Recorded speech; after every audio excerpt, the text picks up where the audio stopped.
अगर आपको यह पहले से पता नहीं है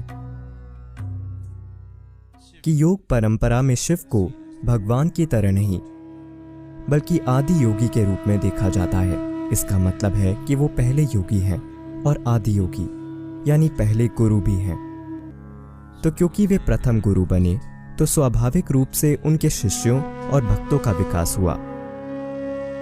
पहले 7 शिष्य जिनको उन्होंने योग सिखाया उन्हें सप्तऋषि कहते हैं।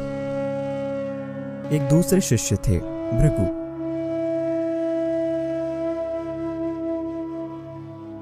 भृगु शिव के प्रति बहुत गहराई से समर्पित हो गए थे और वे बहुत स्त्रैण बन गए, क्योंकि भक्ति की प्रकृति स्त्रैण है। वे शिव के बहुत बड़े भक्त बन गए। तो हर दिन वो आते और वो 3 बार शिव की परिक्रमा करना चाहते थे, यानी वो 3 बार प्रदक्षिणा करना चाहते थे। इसके बिना वो अपना दिन शुरू नहीं करते थे।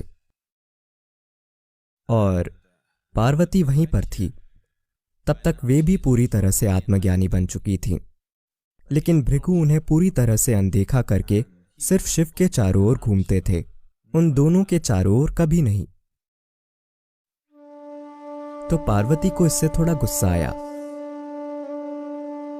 तो एक दिन वो शिव के पास बैठ गईं।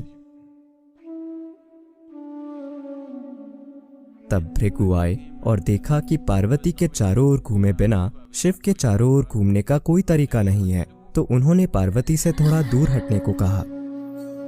ऐसा तरीका एक भक्त का होता है। वे तार्किक नहीं होते, बहुत स्त्रैण होते हैं, लेकिन वे बहुत तीव्र होते हैं।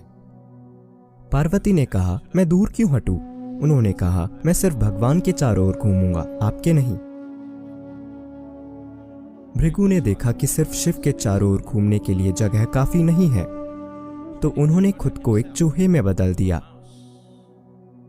और पार्वती को अनदेखा करके या पार्वती को परिक्रमा में शामिल न करते हुए सिर्फ शिव के चारों ओर घूमने लगे। शिव अपनी पत्नी और अपने भक्त के बीच चल रहे इस झगड़े से हैरान थे। उन्होंने पूरी बात का जायजा लिया और उन्होंने बस यह देखने के लिए कि अब भृगु क्या करेंगे, पार्वती को झपटकर अपनी गोद में बैठा लिया। अब वह पार्वती की परिक्रमा किए बिना शिव की परिक्रमा कैसे करेंगे, क्योंकि वो उनकी गोद में बैठी हैं। तब भृगु ने खुद को एक पक्षी में बदल दिया और बस शिव के चारों ओर घूमने लगे।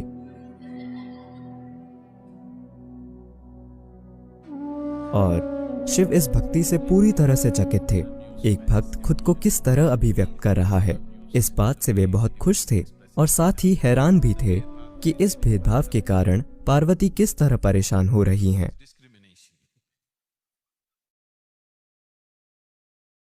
तो शिव ने कहा, ठीक है, चलो देखते हैं कि अब तुम क्या करोगे। तो उन्होंने पार्वती को खुद के एक हिस्से के रूप में शामिल कर लिया।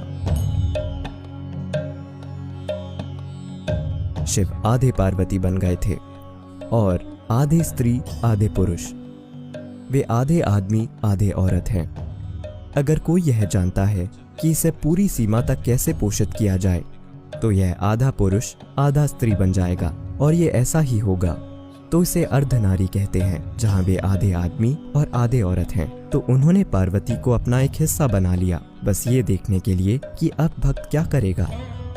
अब भृगु ने खुद को मधुमक्खी बना लिया और सिर्फ दाहिने पैर के चारों ओर घूमने लगे। तो वे बाएं पैर के चारों ओर जाने से इनकार करते हुए बस दाहिने पैर के चारों ओर घूमने लगे, क्योंकि बायां पैर पार्वती है।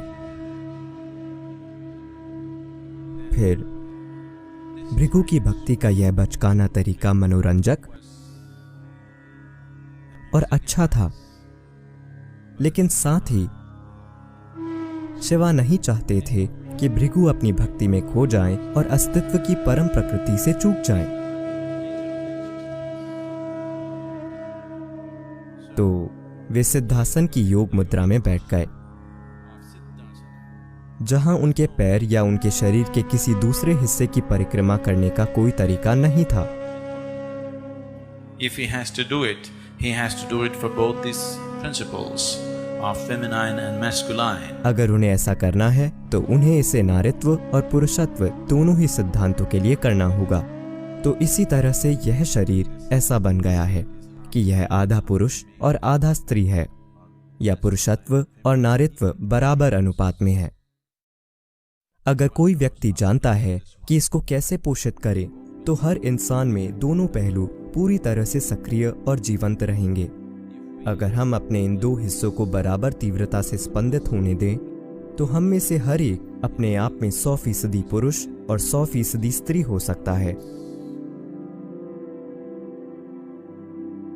योग का पूरा विज्ञान इस पर आधारित है कि आपको अपने अंदर न तो पुरुषत्व से चूकना चाहिए और न ही नारीत्व से, क्योंकि इनमें से एक अकेला अधूरा जीवन होगा।